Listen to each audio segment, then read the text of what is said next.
খুব কষ্ট লাগে বন্ধুরা, যখন শিক্ষিত স্বামী জোগাড়ের কাজ করে, ইট বয়, বালি সিমেন্ট বয়, সেই টাকায় ফুটুনি মারতে না খুবই কষ্ট লাগে। ওই জন্য আমি বেশি বড়লোকি চাল দেখাই না বন্ধুরা, যতটুকু আছে যেটুকু আছে খুব সিম্পলভাবে থাকার চেষ্টা করি।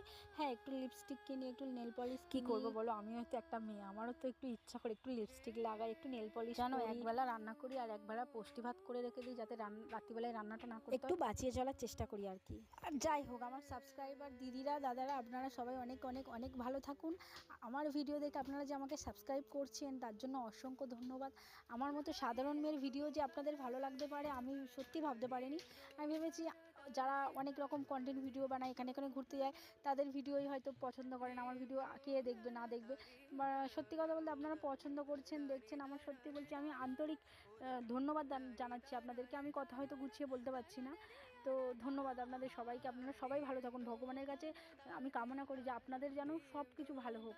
তো বাপের বাড়ি চলে এসেছি আর রাতও হয়ে গেছে তোমাদের সঙ্গে কথা বলতে বলতে। তো গুড নাইট, তোমরা সবাই শুয়ে পড়ো, আমি কাকিমার ঘরে শুতে এসেছি, আমাদের ঘরে প্রচণ্ড গরম।